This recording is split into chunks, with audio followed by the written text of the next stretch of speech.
श्रावण महीने की दोनों अष्टमियों में से कोई भी अष्टमी, ये भी जरूरी नहीं है कि सोमवार की ही अष्टमी थी।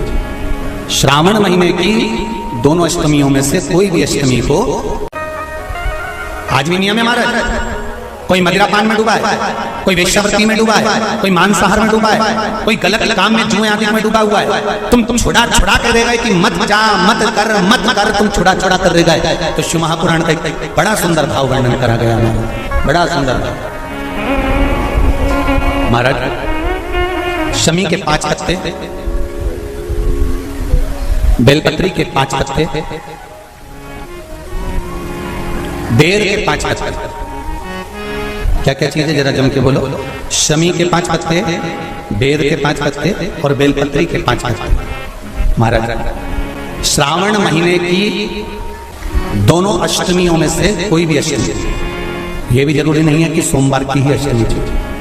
श्रावण महीने की दोनों अष्टमियों में से कोई भी अष्टमी को बेर के पत्ते पर लाल चंदन, बेलपत्री के पत्ते पर पीला चंदन, शमी के पत्र पर केवल कोई चंदन लगाने की जरूरत नहीं, सादा केवल एकदम कुछ भी उसमें लगाकर नहीं, सिंपल पहले लाल चंदन वाले पत्ते, फिर बेलपत्री के पत्ते, फिर शमी के पत्र शिवलिंग के ऊपर समर्पित कर उसको उठाकर वापस लाकर बेलपत्री के पेड़ के नीचे ही 1 लोटा जल समर्पित कर पहले पत्ते चढ़ा देंगे, फिर लोटा भर जल समर्पित कर देंगे।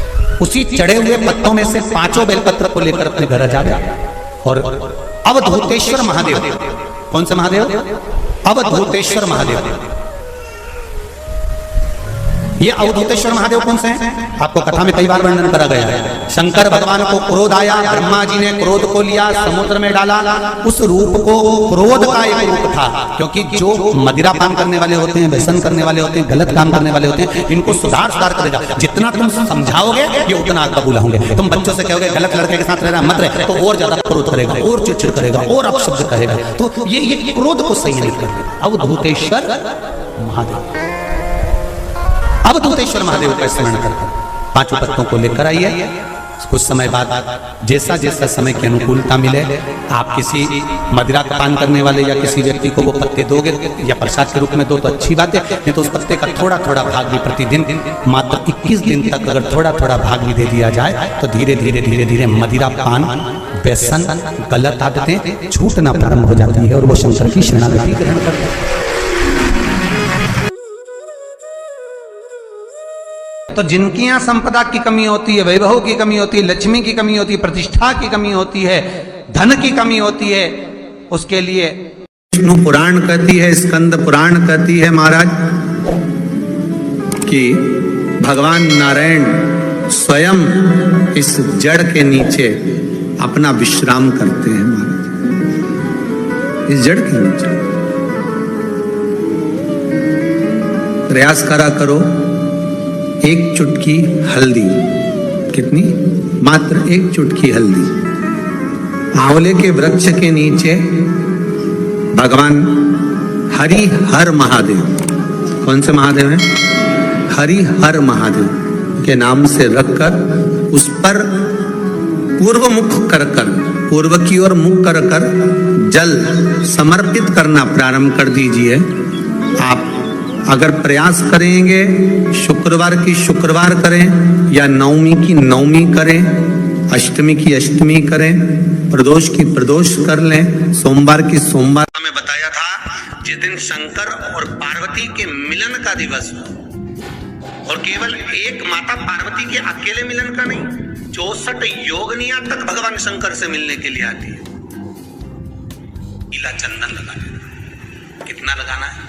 बीच वाला जो पत्ता है उस पर पीला चंदन। जब आपको लगे कि मेरा जीवन बहुत कष्टमय है, अब ये रोग, अब ये कष्ट दूर ही नहीं हो रहा, अब ये आए दिन तकलीफ पर तकलीफ बढ़ती जा रही है, आए दिन रोग, बीमारी, पैसा घर में बच नहीं रहा, बहुत कष्टमय जीवन है, इसमें लगाओ पीला चंदन बेलपत्री की बीज तलती महाराज। और बीज पत्ती पर जब चंदन लग जाए, लगने के बाद में ये दोनों पत्ती पर लाल चंदन लगा लीजिए।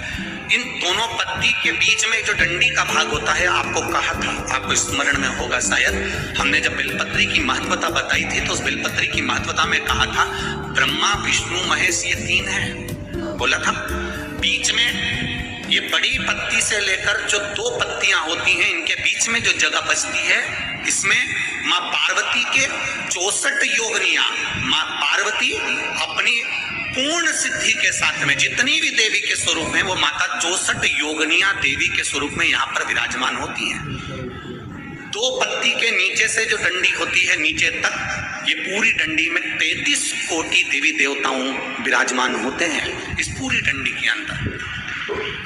तो जो बीच वाली पत्ती है, ये जो बीच वाली पत्ती का जो भाग होता है, इस पत्ती के भाग में शहद का प्रयोग कर यहाँ पीला चंदन, लाल चंदन, शहद का प्रयोग कर इसी तरह से पकड़कर ये बेलपत्री की जो डंडी है वो अशोक सुंदरी पर जब आप समर्पित करें तो जहां से जल बहता है उस ओर पर इस पत्ती को चढ़ाकर केवल आपके हृदय की बात कहकर देवाधिदेव महादेव से कोई भी शिव जी का मंत्र, पंचाक्षर नमः शिवाय, षडाक्षर ओम नमः शिवाय, श्री शिवाय नमस्तुभ्यम, या महामृत्युंजय मंत्र, जो शिव का मंत्र हो आपके पास में, उसको बोलते हुए देवाधिदेव महादेव को धीरे धीरे जल की धार चढ़ाना प्रारंभ करो।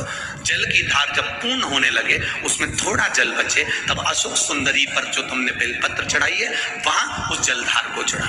ये प्रयोग आपको केवल सोमवार की अष्टमी पढ़ने पर ही करना है। कौन से दिन करेंगे? जम के बोलिए जरा। सोमवार की अष्टमी पढ़ने पर यह प्रयोग करें और जल चढ़ाकर बाबा से विनती कर उसी बेलपत्र को वापस उठाकर कहीं जलाशय में या किसी पेड़ के नीचे विसर्जन कर दें और 1 लोटा जल वहां भी चढ़ा दें। बस निवेदन कर आ जाइए, मेरा बाबा 3 माह के अंदर हाथ जरूर पकड़ेगा और आपको दलदल से बाहर काया के रोग से। एक बात और आपसे कहेंगे, उतारिएगा। जिसके शरीर में सफेद चमड़ी पड़ने लगती है, चर्म रोग हो जाता है, या चेहरे पर आंख के पास में पूरा कालापन आ जाता है, उसको हमेशा याद रखना है, लाल चंदन का लेपन पीपल के पत्ते पर करिए। काय पर करना है? पीपल के पत्ते पर लाल चंदन का लेपन करिए। लेपन कर सोमवार की अष्टमी के दिन उसको लेपन कर वापस निकाल कर शंकर भगवान पर उसका धीरे धीरे त्रिपुंड बनाकर लेपन करना प्रारंभ करिए। जब आप त्रिपुंड बनाकर लेपन करना प्रारंभ करें, उसके बाद चंदन को जो सोमवार की अष्टमी है तब निकाल कर लिया है और निकाल कर लाकर उसको डब्बी में रख लें। उस चंदन का प्रयोग चर्म रोग के स्थान पर थोड़ी थोड़ी मात्रा में करना प्रारंभ करें पानी के साथ मिलाकर। परंतु उस चंदन को केवल 6 से 7 दिन में प्रयोग करिएगा, ज्यादा नहीं। धीरे धीरे चमड़ी, परंतु उसको सोमवार की अष्टमी के दिन सिद्ध कर बनाना है। उसको सोमवार की अष्टमी के दिन चढ़ाना है श्री शिवाय नमस्तुभ्यम या ओम नमः शिवाय या पंचाक्षर मंत्र या महामृत्युंजय मंत्र, जो आपको आता हो, शिव जी का जो नाम आपको याद हो उसको बोलकर चढ़ा, उसको लिया, फिर उसको अपने शरीर पे लगाना प्रारंभ करो।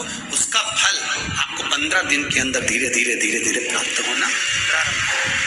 लाल चंदन का प्रयोग शिव जी के लिए अवश्य। सोमवार के अष्टमी के दिन अशोक सुंदरी वाली जगह, सबको मालूम है ना अशोक सुंदरी की जगह, अशोक सुंदरी वाली जगह पर 7 हल्दी की बिंदी रख दी जाए।